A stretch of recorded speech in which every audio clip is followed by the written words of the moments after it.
So, ayan. Okay po ba yung mic ko, yung hello, rinig po ba ako? Hindi ba mahina yung boses ko? Loud and clear. Thank you. So, ngayon, ang i-discuss ko ulit is adjusting entries part 2. So, more on concept tayo. Ngayon naman is more on problems tayo. Magsasolve tayo. Kung may tanong kayo, huwag kayong mahihang mag-mute, no? Na dalawa lang kayo. So, kunwari nag-uusap lang tayo. So, ulitin ko yung types of adjusting entries. Wait lang. Palakihin natin. So, type of adjusting entries, meron tayong deferrals, and under deferrals, meron tayong prepaid expense and unearned revenue. Sa prepaid expense, dito natin may apply yung asset method and expense method. While sa unearned revenues, dito natin may apply yung liability method and revenue method. So, next is yung accruals. Dito sa accruals, under ng accruals, meron tayong accrued revenues and accrued expense. So, inulit ko lang yan, na-discuss na ni Atay Ryan noong last meeting. So, punta tayo sa deferrals, prepaid expenses. So, ito, deferrals, cash payment before expense is recorded. So, prepayments often occur in regard to insurance, supplies, and rent, equipment, and buildings. So, dito, equipment and buildings, ito yung depreciation. Dito yung nagde-depreciate tayo. So, punta muna tayo sa insurance. Magbigay tayo ng isa-isang problem sa insurance, supplies, and rent. So, first, insurance. Dito sa insurance, di ba meron tayong dalawang ina-account sa insurance, prepaid insurance and insurance expense. So, ito, sample problem number 1. On October 1, 2019, a 2 years insurance premium amounting to 70,000 was paid in cash. The balance sheet is on December 31, 2019. So, ang required is prepare the original entry and the adjusting entry assuming the company uses asset method and expense method.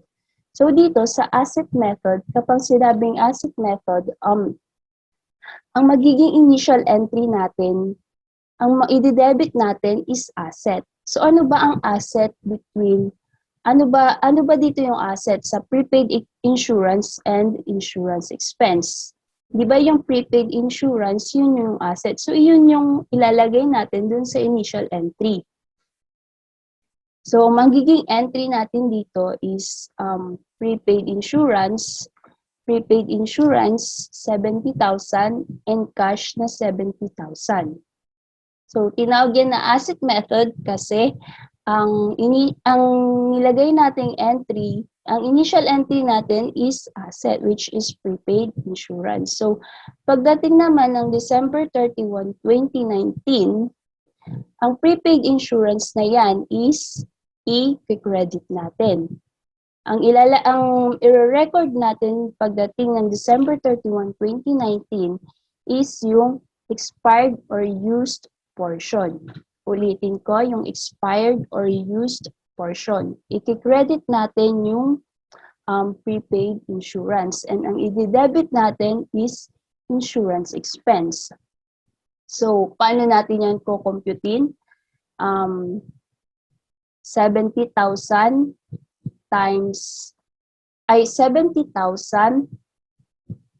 divided by 24 kasi 2 years, 24 months times yung expired na or used na month na nagamit natin is 8,000 8,750. So, yun.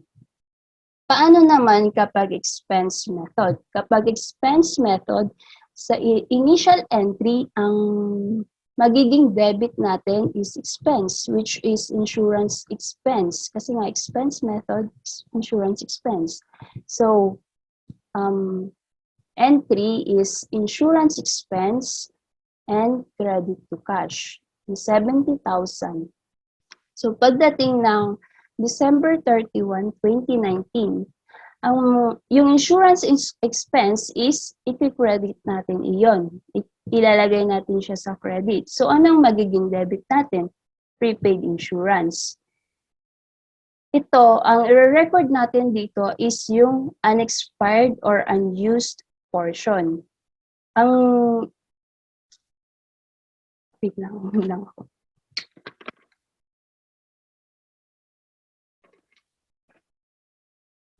So, dito, ang re-record natin is yung unused portion. So, paano yan kukunin? Yung amount na binayaran natin minus the expired portion na 8,750. Kaya nakuha yung 61,250. So, ulitin ko. Prepaid insurance, 61,250 and insurance expense, 61,250. So, ayan. So, may questions po ba tayo dito about sa insurance? Hello, guys.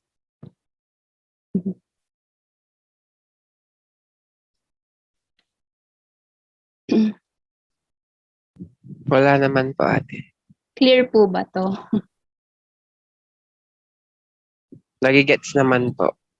Thank you. So, next is insurance ulit. Paano pag ganito yung problem? On September 1, 2020, a one-year fire insurance policy to commence amounting to 30,000 was paid in cash. The amount of premium was debited to prepaid insurance. So, prepaid insurance daw yung initial entry natin. So, ano yan? Asset method or expense method? Asset method.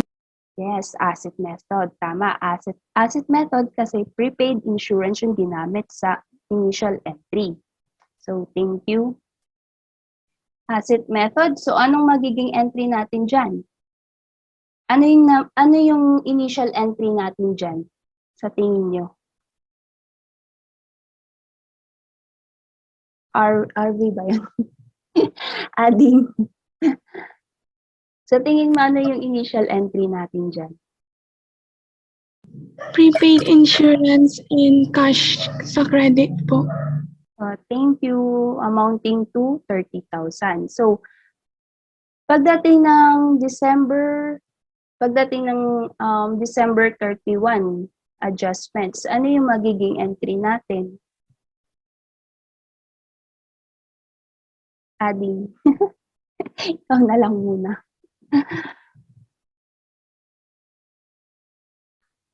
Insurance expense po yung sa debit and sa credit po is yung prepaid insurance. Ay, galing. So, ano yung i-record natin? Expired portion or unexpired portion? Or used portion or unused portion? Yung expired portion po. Oh, thank you. Galing. So, tama si RV. RV ba yun? Yes po, ate. Thank you. So, yun, tama. So, ano yung amount? Ano yung amount na ilalagay natin? So, prepaid insurance, sa initial entry, ilalagay natin prepaid insurance, debit to prepaid insurance, and credit to cash, 30,000. And pagdating ng December 31, 2020, is yung i-account natin is expired portion. I-credit natin yung prepaid insurance And ang i-debit natin is insurance expense. So, paano natin yan computing? 30,000 times September, October, November, December times 4 months kasi 4 months na yung nakalipas and divided by 12 months kasi 1 year. So, yan. Kaya nakuha yung 10,000. Yan. So, next problem. Supplies naman tayo. So, dito applicable pa din yung asset method and expense method. So, dito, dalawang account yung inaano natin, na-account natin. Supplies and supplies expense. So, kapag ganoon din. So, kapag asset method yan, ang magiging initial entry natin is asset, which is supplies. Dapat yung nasa initial entry natin. Pero kapag expense method yan, ang initial entry natin na ilalagay is supplies expense. So, problem, punta tayo. Of the 12,000 office supplies purchased on June 1, 2018, only 1/6 is still on hand.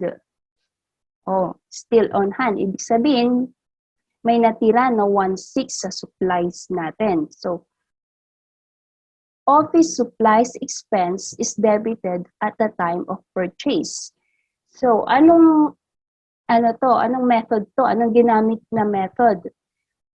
Asset method or expense method? Anyone? Expense po. Yun, expense. Tama. Ang galing. So, expense method din yung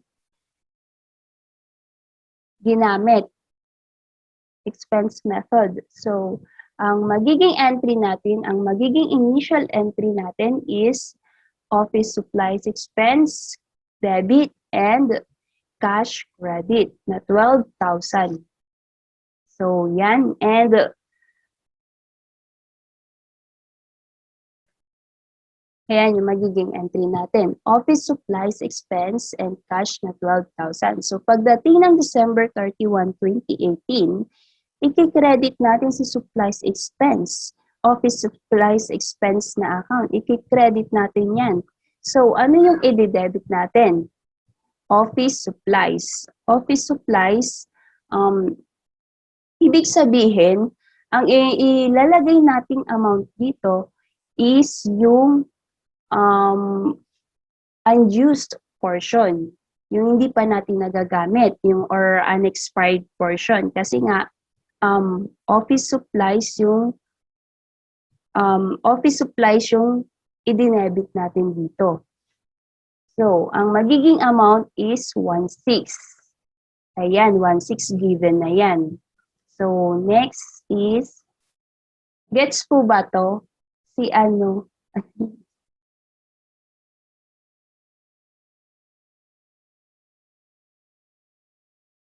Si Ading Michael. Nagigets po ba? Opo ate, nakakasunod naman po. Okay, thank you. So, next is supplies pa din tayo.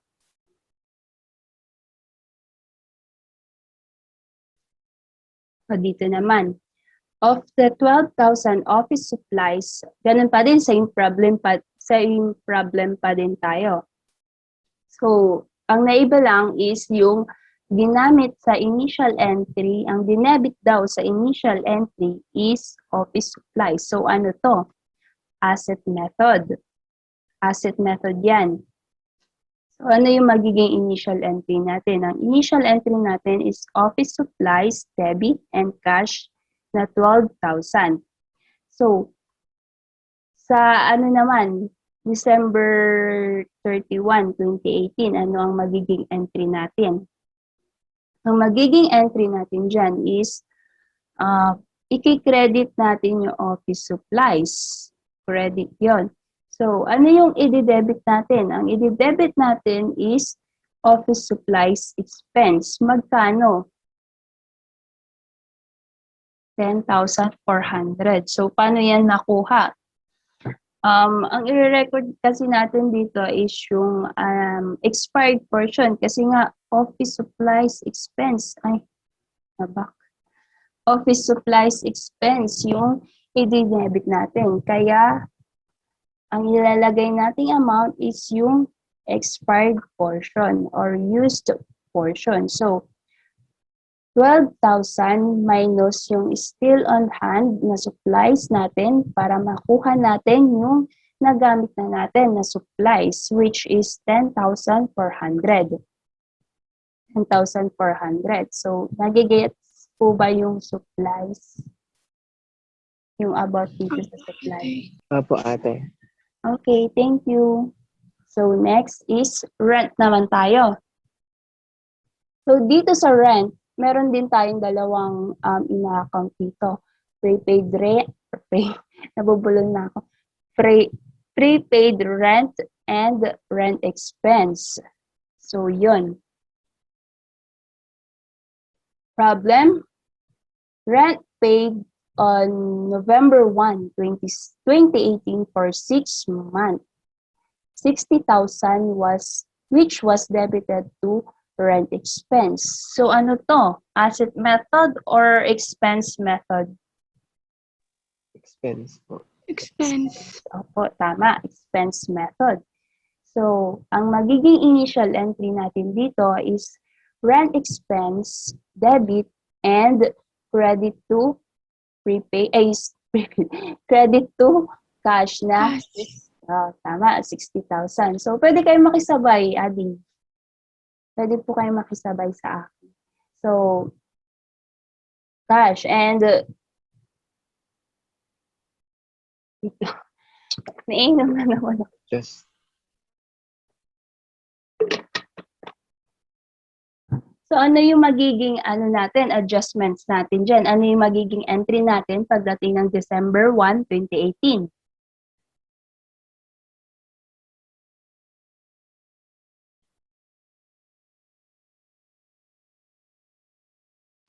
Prepaid rent and credit to rent expense. Yes, tama. Galing nyo ah. So, tama yan. Prepaid rent and credit to rent expense. So, ano yung amount na ilalagay natin? Yung used portion or unused portion? Unused portion. Yes, tama. Ang galing. So, expense method, ayan, unused portion. Paano natin yung kukunin yung unused, ay yung amount niyan? So, 60,000 times, kunin muna natin yung expired portion na 60,000 times November and December. Dalawa na yung nakalipas. November and December times 2 and divided by 6 months. So, 20,000 yung expired portion, ay yung used portion or expired portion minus 60,000 minus 20,000 kaya nakuha yung 40,000. So, ayan. Gets po ba yan? Opo. So, thank you. Next problem. Rent ulit. Ay, asset method. So, yun ulit. Iba pala, 12 months pala to. So, rent paid on November 30, 2018 for 12 months. 60,000 was debited to prepaid rent. So, ito, asset method ito kasi prepaid rent daw yung natin, yung dinebit natin noong initial entry natin. So, noong initial entry natin, ang nilagay natin is prepaid rent credit to cash na 60,000. So, pagdating ng December 31, 2018, ano yung magiging entry natin? Ano yung magiging entry natin pagdating ng December 31?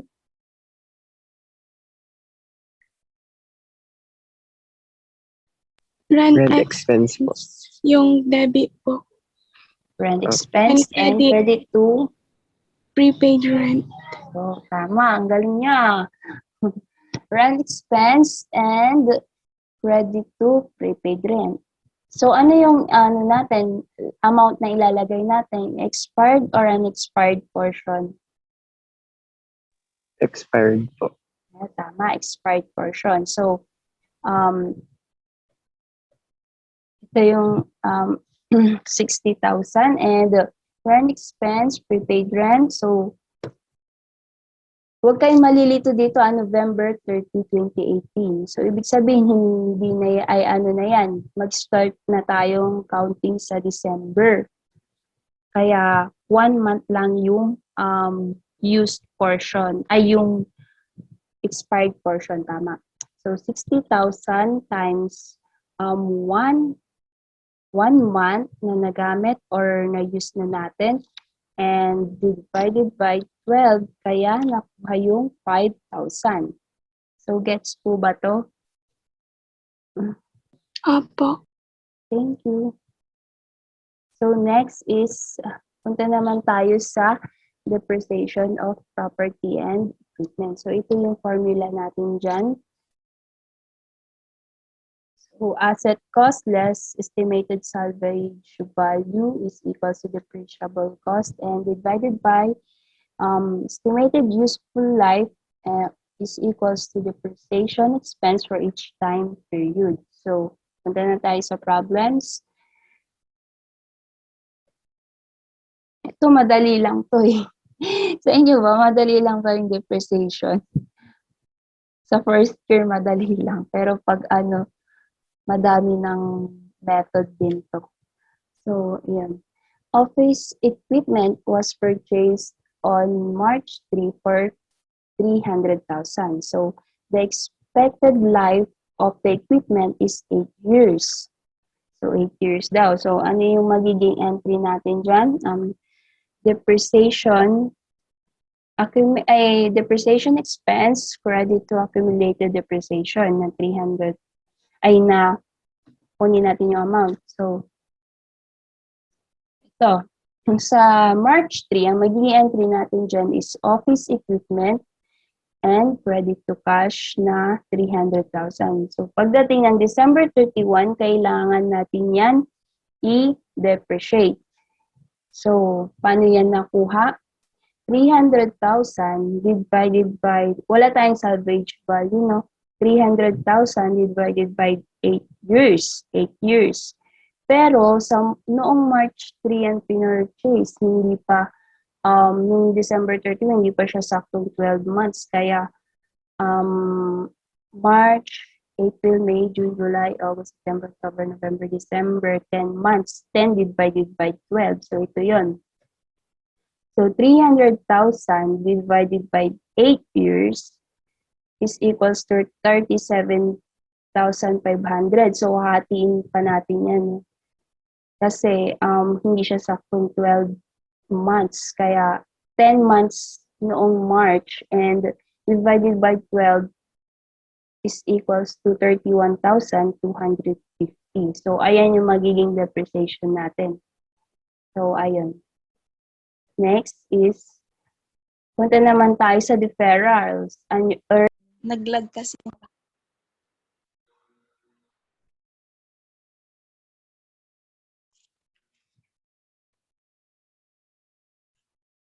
Di pa share screen. Ayan, meron na ba? Yarn. So may earned revenues. Kumakita. So, ayan. Ayan. Dito. Sa ano na problem?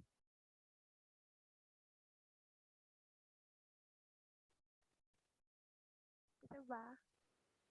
Oo. Sige, yan na. Salamat.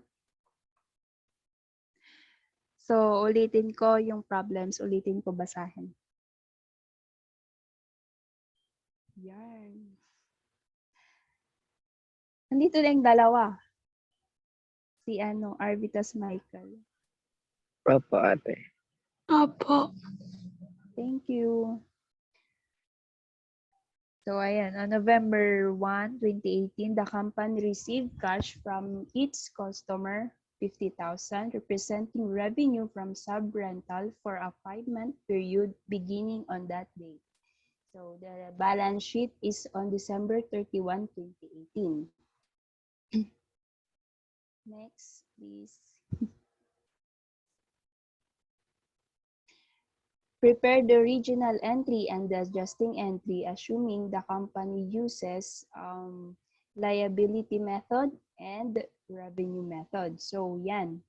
Kapag sinabi nating liability method, ang i-credit natin dyan is unearned revenues. Unearned revenues, hindi yun revenue Unearned revenues, liability yun. And kapag ang ginamit naman, ang sinabing gagamitin naman ng method is revenue method, ang i-credit natin dyan is income. So, punta muna tayo sa liability method. So, on November 1, 2018, ang magiging entry natin dyan is cash, 50,000, and unearned rent income. Rent income kasi rent, yung rental, sub-rental, yung business natin. So, cash and earned rent income na 50,000. So, dito, ano yung i-record natin? Yung earned mo na, yung na-earned na, or yung hindi mo pa na-earned. So, ang i-record natin dito is yung na-earned mo na kasi naka-credit yung income, naka-credit yung rent income natin dito. And i-debit natin yung unearned rent income. Ibig sabihin, babawasan natin yung liabilities natin. Na-earn na natin, kaya nabawasan yung liabilities natin. Gets po ba yun? Opo. So, ayun, thank you. So, ano yung amount na ilalagay natin dyan? Yung na-earn na natin. So, 50,000. 50,000 times November, December, 2 months. 2 months na yung nakalipas, 2 months na yung 2 months divided by 5 is equals to 20,000. So, ayan. Ayan yung na-earn natin. So, next is revenue method. Punta tayo sa revenue method. Ano ang magiging initial entry natin kapag revenue method? Alam niyo po ba? Cash po sa debit. Tama. And credit, Ang anong credit po is rent income. Yes, rent income. Tama. Income yung i-credit natin.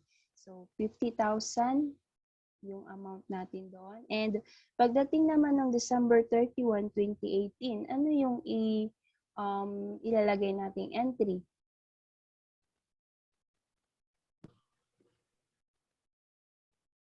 Ano yung ilalagay nating entry nga kapag December 31,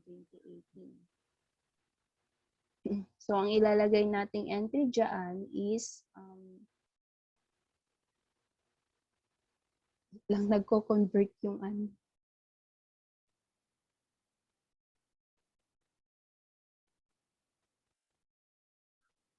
So, yun, balik tayo. So, ang ilalagay nating entry dyan is rent income. I-credit natin, i-debit natin yung rent income and i-credit natin yung unearned rent income. So, yun. Ang i-record natin dito is yung, ang ilalagay nating amount is yung hindi pa natin na-earned, yung hindi pa natin na-perform, yung liability natin. May liability pa tayo, ganun. So, anong amount ang ilalagay natin? 50,000 less yung hindi pa natin, ay yung na-earn na natin. Kaya, makukuha natin yung 30,000 na amount. So, yun. Gets po ba dito? May questions po ba?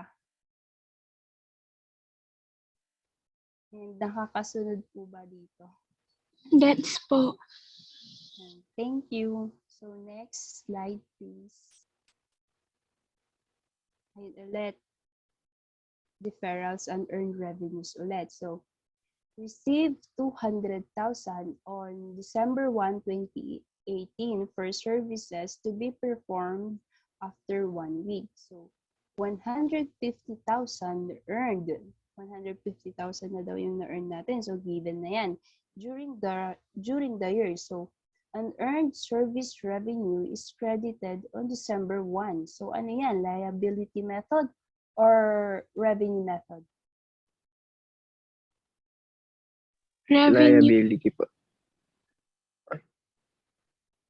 Oo, liability. Tama. Liability method. Kasi unearned service revenue yung ginamit natin. So, unearned is unearned liability. Unearned is a liability, di ba? So, yun. I-credit natin, ang magiging initial entry natin dyan is cash na 200,000 and unearned service revenue na 200,000 din. So, pagdating ng December 31, 2018, yung unearned service revenue is i-debit natin yan. So, ano yung magiging credit natin? Magiging credit natin is service revenue. Ibig sabihin, record natin dito is yung na-earn na natin. Na-earn na natin kaya 150,000 yan. So, yun. Huwag kayo malilito Huwag kayo malilito dito kasi nalilito din ako dito dito sa deferrals and earned revenues dati. Dito ako nalilito. So yun, next slide. Earned pa din deferral.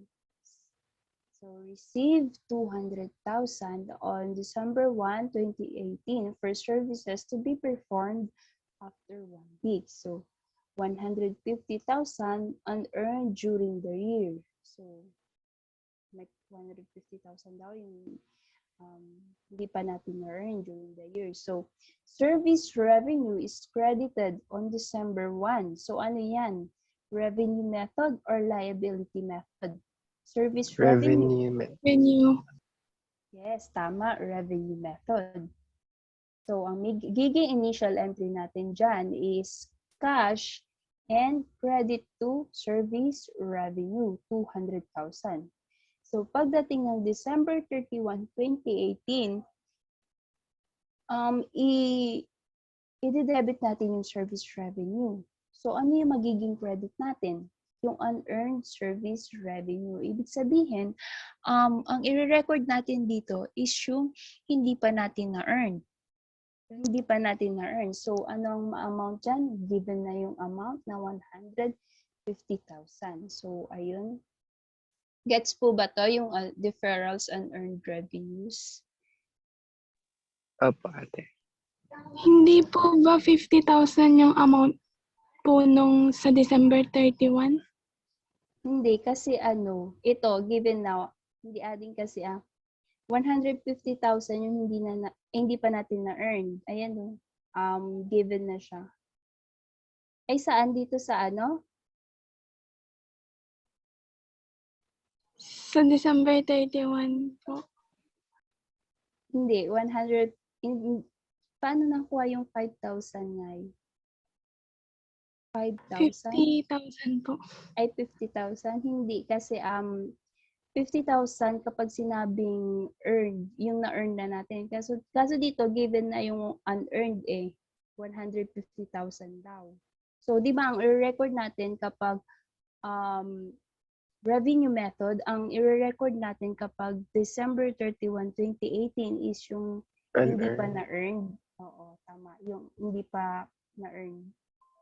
Kaya, 150,000. Okay pa ate. Malinaw po ba? Malinaw ba? Yung hindi pa natin na-perform na service, yung i-record natin. So, ayun. Gets ba? Apa ate. Ayun. Thank you. So, next.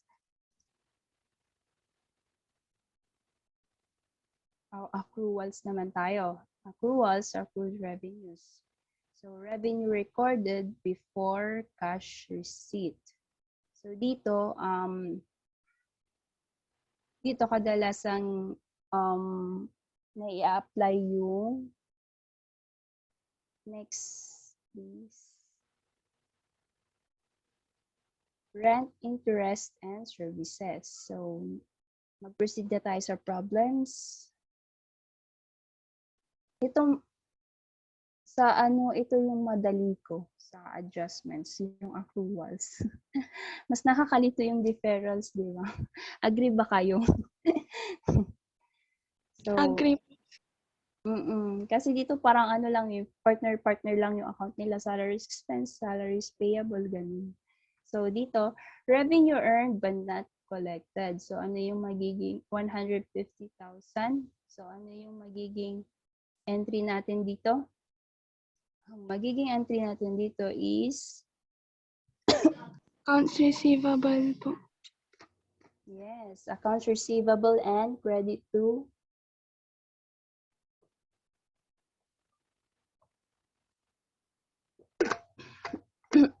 service revenue. So yan, meron tayong accounts receivable at the same time meron tayong service revenue 150,000. So yun, dali lang po. And next slide. So receive a 60-day 10% note from customer on December 1, 2018. 50,000. So may note, ibig sabihin pag may note, may interest tayo dyan. So meron tayong paano yung magiging entry natin dito kapag ganito yung problem? Interest, may interest. Nag-issue tayo, meron tayong note from customer. So meron tayong interest receivable and meron tayong interest income. So ano yung magiging amount dyan? 50,000. Yan, 50,000 times 10%. 10% tapos ilan na yung 1 divided by 12. Kaya nakuha yung 417. So 50,000 times 10% times 1 divided by 12. 12 yan. Huwag kayo yung 60 day, 180 day, gadon. Pampalito lang yan. Diyan ako nalilito dati. Narurong ako kasi dinidivide ko sa 60 day. Mali pala. Mali yun. Mali daw yun. Pampalito lang daw yung ganyan. Kaya i-divide nyo sa 12. Laging divided by 12 daw yan. So, ayun. So, next. 50,000 times 10% times 1 over 12. So, gets po ba to accrued revenues? Opo, ate. Wala nang paligoy-ligoy dito. So, yun. Next. Ayun. Invested 90,000 cash in certificate of deposit that paid 4% annual interest. The certificate was acquired on May 1 and carried a one-year term maturity. So, ano yung magiging entry natin dyan, ngay? Si Michael. Ading, ano yung magiging entry natin dito?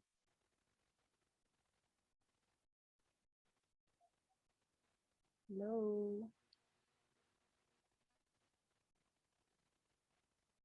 O si RV na lang. Ading, ano yung magiging entry natin dito?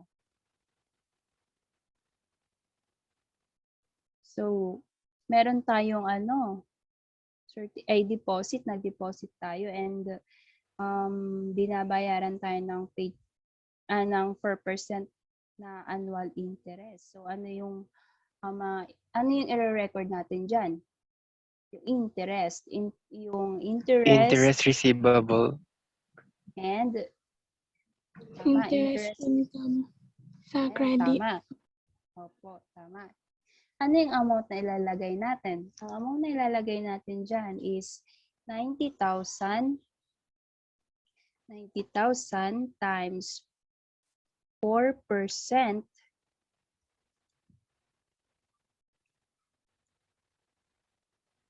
times May.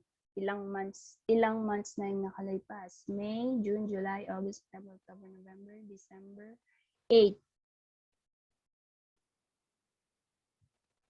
8 months, 8 months.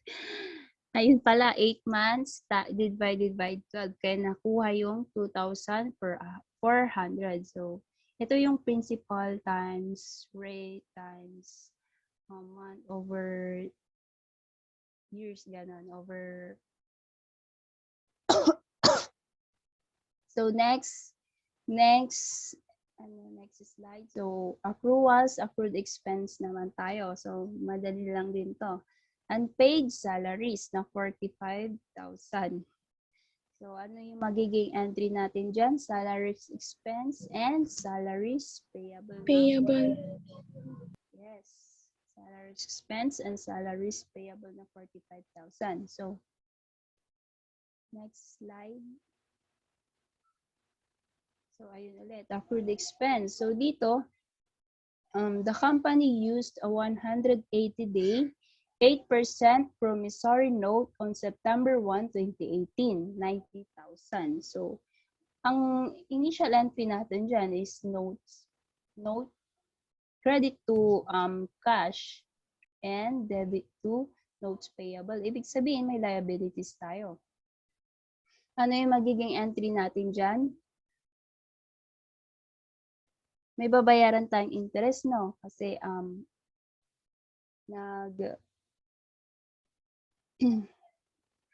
Interest, magiging entry. Yes, RV. interest payable po sa debit. Debit and credit. Interest expense credit. Yan. Tama. So, paano natin kukunin yung amount dyan? Anong yung ilalagay nating amount? 2,400 po.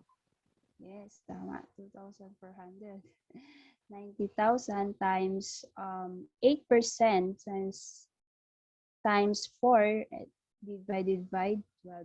4 months, 4 kasi 4 months na yung nakalipas. September, October, November, December. 4 months divided by 12. So, huwag kayong malilito doon sa 180, wala yan. So, yun. Next, please. Ay, dito. Paano naman kapag ganito yung given? So, Berna Outfitters, an outfitter store for fishing tracks, prepared the following unadjusted trial balance at the end of its first year operation. So, punta tayo sa adjusting. Next slide.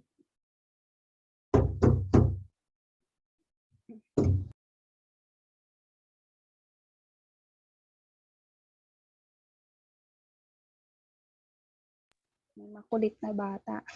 So, yun. For preparing the adjusting entries, the following data were assembled. So, paano tayo mag-a-adjust kapag ganyan yung given na problem? So, supplies on hand on September 30 were 1,850. So, dito, titingnan natin yung sa unadjusted trial balance, kung ano yung ginamit nila doon na, kung ano yung ginamit na account doon. So, balik tayo doon sa ano. Tingnan natin yung amount. So, supplies. So, dito, nag-purchase sila ng supplies na 7,200. And ang natira na daw is 1,850. So, ano yung magiging entry natin dyan? Asset method yan kasi supplies yung ginamit na account doon sa unadjusted trial balance. Kaya, asset method yan. So, ang magiging entry natin dyan is, next slide. Supplies, expense, and supplies. So, ang record natin dyan is yung expired portion na. Kasi, i-credit natin yung supplies and debit to supplies expense. So, magkano? 5,350. So, punta naman tayo sa rent. So rent expense is for 5-month paid September 1. So sinabi na yung account. Oh, yes. Rent expense. So ilan yung amount? Punta tayo sa unadjusted trial balance. So rent expense is 55,000 yung rent expense natin diyan. 55,000. So ang i-record natin sa pagdating ng adjustments is yung unused portion, yung hindi pa nagagamit. Kaya 55,000 times, ayun, 55,000 times, balik tayo dun sa, nakakaano pala to. Yan. 5. So, September daw. September, October, November, December times 4. 4 na yung nakalipas, 4 months, and divided by 5. Kaya nakuha yung 44,000. Yan yung unused portion natin. So, letter C, this depreciation of equipment was estimated to be 2,800 for the year. So, ano yung magiging entry natin dyan? Sa letter C. Depreciation expense po sa debit Tama. and credit. Accumulated depreciation of equipment po. Yan, tama. 2,800 yung amount. So, letter D, ano yung magiging entry natin dyan? Unpaid wages daw, accrued on September 30, were 1,275. So, ano yan? Accruals yan. Ano yung magiging entry natin?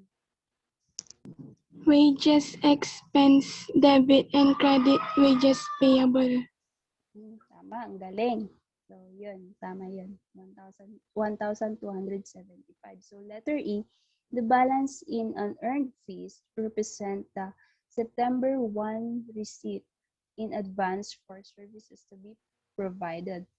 Only 3,000 of the services were provided between September 1 and September 30. So, ang initial entry natin daw dyan is, ang nilagay natin initial entry is unearned fees. Ibig sabihin, liability method yung ginamit. So, pagdating ng December 31, 2018, i-debit natin yung unearned fees and magiging credit natin is yung earned fees na which is yung ilalagay nating amount is yung na-earn na natin. So, ilan daw yung na-earn na natin is 3,000. 3,000. So, ang magiging entry natin pagdating ng December 31, 2018 is debit to unearned fees and credit to earned fees 3,000. So, yun. Next slide. So, ito yung mga entries natin. No? Ayan. So, ayun. Nagigets po ba yun? Nagigets po ba? Opo, ate. Gets po ba to? Or may mga may mga questions? Ito na yung last problem ata eh. Tamang-tama 11 na. So, ayun. Thank you. Thank you for listening. Thank you sa time nyo. So, ayun. Thank you po.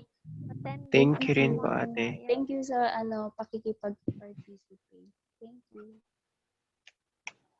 Pa-open na lang ng cam for attendance, guys.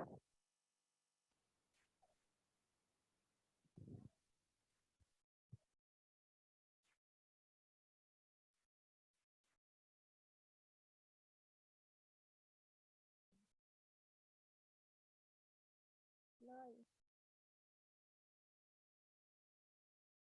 Loy.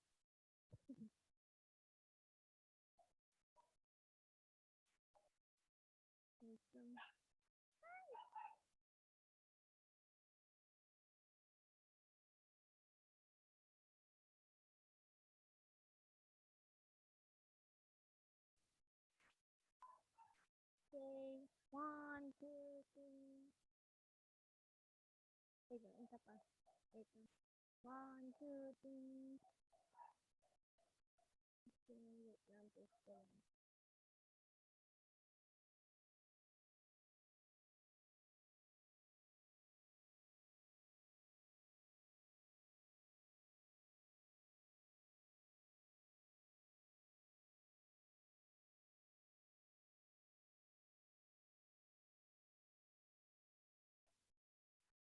Thank you guys for joining kahit dalawa lang kayo. Thank you po Thank you mga din po, ate. Okay, see you on Thursday Thank ulit. you. Thank you. Thank you po. Bye-bye.